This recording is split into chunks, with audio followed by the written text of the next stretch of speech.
Fala galera, tudo bem? Sejam bem-vindos a mais um vídeo no canal. Hoje vamos falar do KNSC11, tudo sobre relatório gerencial, as movimentações e o que esperar desse fundo. Então vamos lá, o fundo bilionário, cotista, aumentou. Em setembro ele estava na casa de 70 mil.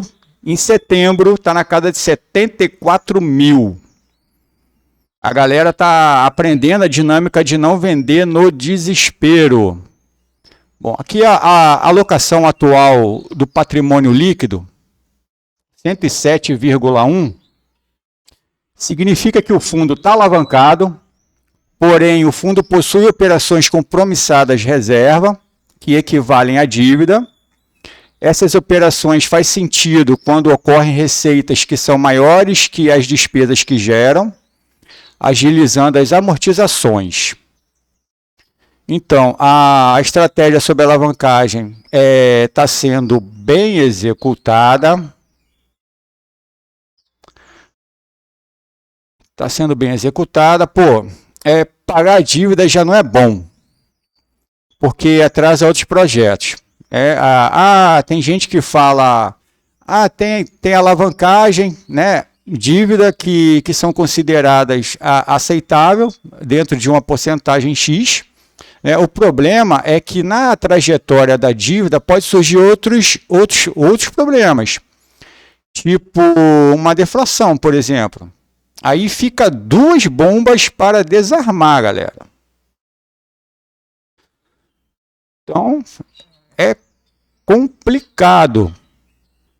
Bom, o fundo vem fazendo novas operações em CDI, mas já vamos ver isso mais para frente. Tem uma boa liquidez. O fundo é de 2020, ele tem taxa de administração de 1,20%, não tem taxa de performance, o administrador é Intrag e o gestor é a Quimia. Aqui, olhando os dividendos. Bom, os dividendos têm sido negativamente afetados pela deflação do IPCA. Esta é a primeira vez no século em que foram observados 3 meses de deflação sucessivos no Brasil. Esse foi um dos motivos que contribuiu negativamente o resultado do fundo. Espera-se que a partir do mês de outubro a inflação voltará a apresentar variações positivas. O fundo tem 2,5% em caixa e tem 5% de 5 centavos de reserva. Acredito, não tenho certeza, mas acredito que em novembro o rendimento deverá ser ruim também. Bom, fui buscar nos relatórios sobre as movimentações, que tem pessoas que dizem que ele demorou a girar a carteira em CDI, então eu fui buscar, peguei lá 9 relatórios gerenciais e trouxe aqui algumas informações. Vamos lá, galera, vamos entender aqui um pouquinho. Bom, em janeiro o fundo estava alavancado, ele tinha 107,4% do seu PL alocado em CRI e FI, então quer dizer, ele estava 7% alavancado. E você vê que em janeiro ele tinha 84 em IPCA, CDI um pouquinho e uma Selic também 6,6. Aí em fevereiro, uma coisa interessante, ele fez uma emissão, porém ainda estava alavancado, ele tinha 107,3% de alocação em CRI e FI. Então ele continuou 84,5 IPCA, diminuiu um pouquinho o CDI e tinha aqui uma Selic, mesma coisa. Em março, na emissão que ele fez em fevereiro, ele já ficou com uma boa reserva do dinheiro da emissão, ele aumentou o caixa, aumentou o CDI, já começou a girar a carteira em março, você vê que já mudou aqui a composição do indexador, ele diminuiu o IPCA, aumentou o CDI. E em março ele já não tinha mais alavancagem, pagou a dívida, tudo, estava com 81,6%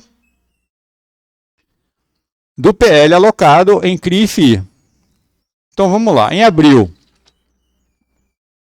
Você vê que já começou a gerar carteira dele em março.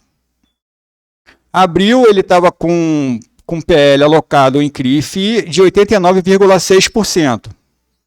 Então ainda estava de boa, tinha aqui um caixa, já começou a usar o caixa, né? Diminuiu para 12, aumentou o CDI e continuou com 56,7% IPCA. Em maio ele já começou a se alavancar novamente.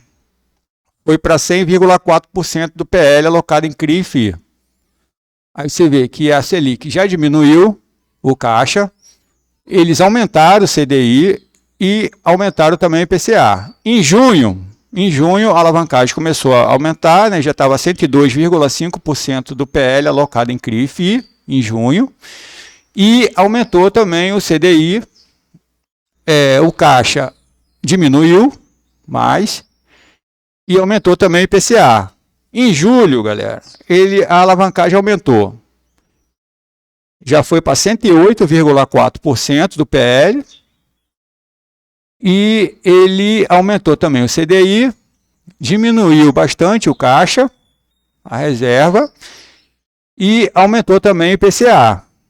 Em agosto, a alavancagem diminuiu um pontinho, né? Foi para 107,3%. E aumentou um pouquinho a Selic, diminuiu um pouquinho o CDI e o PCA estava na mesma. Em setembro, né, que é o último relatório, ele aumentou um pouquinho a Selic, um pontinho aqui, 3 pontinhos, 2 pontinhos, manteve o CDI e diminuiu o IPCA. Então aqui a gente já está vendo aqui as movimentações por indexador, ele fez esse giro na carteira. Bom, na carteira de CRI, galera, é o seguinte. A carteira de CRI do KNSC não tem proteção contra a deflação, né? Os resultados registrados no período ocorreu devido ao efeito da deflação, que consumiu parte relevante do retorno dos CRIs em IPCA. Eu confesso que fiquei com medo de dar default, mas a carteira permanece adimplente, né? Vem fazendo novas operações em CDI, como a gente já observou. As taxas MTM, que significa marcação a mercado, bom, para um fundo conservador high grade, né? Tá no padrão. Porcentagens da carteira referente ao PL são boas, devedor, garantias, tudo dentro da estratégia, galera. Então, a minha opinião, o que aconteceu foi que o fundo girou a carteira, mas ficou frágil diante da queda na inflação. Pecou em não fazer uma reserva, mas, no meu ponto de vista, o que atrapalhou mesmo o desempenho foi a alavancagem, galera, né? As dívidas. Então, eu posso estar errado, mas olhando as movimentações do indexador em relação a giro, eu não vejo nada fora do normal. As suas taxas, tanto no IPCA quanto no CDI+, são baixas. E quando são diluídas nas despesas, né, digo nas taxas, afeta os rendimentos também. Mas, no geral, o KNSC é um bom fundo. Acredito que, passando a deflação, o fundo volta a entregar dividendos acima de R$1. E quem comprou na casa dos R$84, R$85, fez um ótimo investimento, galera. Então, esperando aí a médio prazo, né, a longo prazo, o fundo vai trazer novamente rendimentos atrativos. Então é só ter paciência. Vou ficando por aqui. Quem gostou aí, deixa o like, se inscreva, ajuda o canal a crescer, porque aqui é um ajudando o outro. E fiquem com Deus. Forte abraço, bons aportes, bons estudos, galera. Fui!